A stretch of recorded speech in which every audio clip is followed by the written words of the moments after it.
भारतीय टीम को वानखेड़े स्टेडियम में उनके 2024 टी20 विश्व कप जीतने पर उत्साहपूर्ण स्वागत मिला।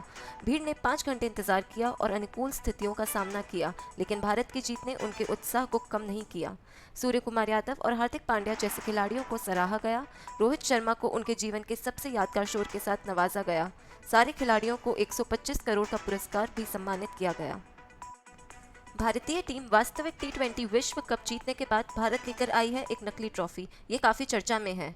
दरअसल इस प्रथा के अनुसार विनिंग टीम अंतिम मैच के बाद तस्वीर खींचने के लिए वास्तविक ट्रॉफी के साथ तस्वीर खींचती है, लेकिन वे एक नकली ट्रॉफी अपने देश लेकर जाती हैं, जो कि वास्तविक ट्रॉफी के लगभग समान होती है। नकली ट्रॉफी में उस वर्ष के इवेंट का लोगो भी शामिल होता है, जो उस टूर्नामेंट के लिए कस्टमाइज्ड होता है। ओरिजिनल ट्रॉफी को सिर्फ फोटो सत्र के लिए प्रस्तुत किया जाता है और फिर उसे आईसीसी के मुख्यालय में वापस भेज दिया जाता है। रिपोर्ट्स के अनुसार आने वाले केंद्रीय बजट में आशा की जा रही है कि finance minister Nirmala Sitharaman salaried employees के लिए मानक छूट की सीमा को वर्तमान 50,000 रुपए से बढ़ाकर 1 लाख रुपए तक कर सकते हैं। इस उपाय का उद्देश्य टैक्स पेयर्स को बड़ी मात्रा में टैक्स से राहत प्रदान करना है।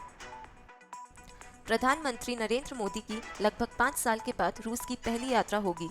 उनकी आखिरी यात्रा 2019 में एक आर्थिक सम्मेलन के लिए थी। विदेश मंत्रालय के अनुसार पीएम मोदी 8 जुलाई से 9 जुलाई तक रूस में होंगे, जहां उनका 22वां भारत रूस वार्षिक सम्मेलन होगा, जिसका उद्देश्य दोनों देशों के बायलैटरल रिलेशंस की समीक्षा करना होगा। रूस की यात्रा के बाद पीएम मोदी फिर ऑस्ट्रिया जाएंगे।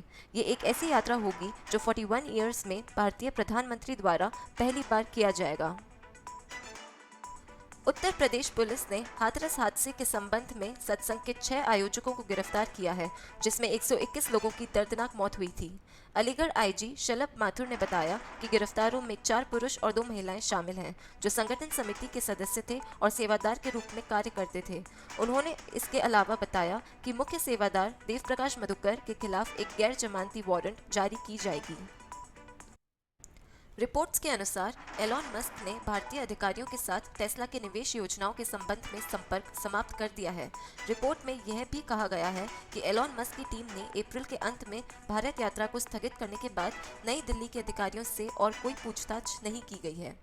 सूत्रों के अनुसार सरकार को यह समझाया गया है कि टेस्ला के पास पूंजी संबंधी मुद्दे हैं और वे भारत में नए निवेश की योजना बनाने की तैयारी में नहीं हैं। अप्रैल में मस्क ने जानकारी दी थी कि सालों के बाद लॉन्च होने वाली न्यू मॉडल साइबर ट्रक के उत्पादन को डिले करना होगा और साथ ही बड़ी संख्या में कर्मचारियों को निकालने की घोषणा की। पश्चिम बंगाल राजभवन की एक कर्मचारी ने राज्यपाल सीवी आनंदा बोस को आर्टिकल 361 के तहत दी गई प्रतिरक्षा को चुनौती देते हुए सुप्रीम कोर्ट का रुख किया है।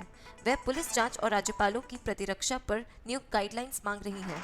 याचिका में दावा है कि राज्यपाल ने नौकरी के झूठे वादे कर उन्हें बुलाया और राजभवन में कथित रूप से उत्पीड़न किया। महिला का कहना है कि अदालत के हस्तक्षेप के बिना उनके पास कोई उपाय नहीं है जब तक राज्यपाल पद पर हैं। फ्रांस की प्रसिद्ध तलवार दुरंदल, जो 1300 साल से रोकामडोर में पत्थर में फंसी थी, रहस्यमय तरीके से गायब हो गई है। सोमवार को यह जादुई तलवार, जो एक मेजर टूरिस्ट अट्रैक्शन थी, चोरी हो गई। फ्रांस पुलिस इस चोरी की जांच कर रही है। गुरुवार को एक वरिष्ठ अमेरिकी अधिकारी ने घोषणा की कि गाजा में संघर्ष विराम और बंधकों की रिहाई के लिए इजरायल और हामास के बीच एक महत्वपूर्ण अवसर है। फिलिस्तीनी समूह की ताज़ा प्रतिक्रिया ने प्रक्रिया को आगे बढ़ाया है और यह एक अंतिम समझौते की दिशा में ले जा सकती है। Mahindra life space developers limited ने 4 जुलाई को बेंगलुरु में भूमि अधिग्रहण और मुंबई में रीडेवलपमेंट प्रोजेक्ट की घोषणा की, जिसका टोटल रेवेन्यू 2050 करोड़ है। कंपनी मुंबई के बोरीवली वेस्ट में 7 आवासीय सोसाइटियों का पुनर्विकास करेगी, जिसका अनुमानित जीडीपी 1800 करोड़ रुपए है।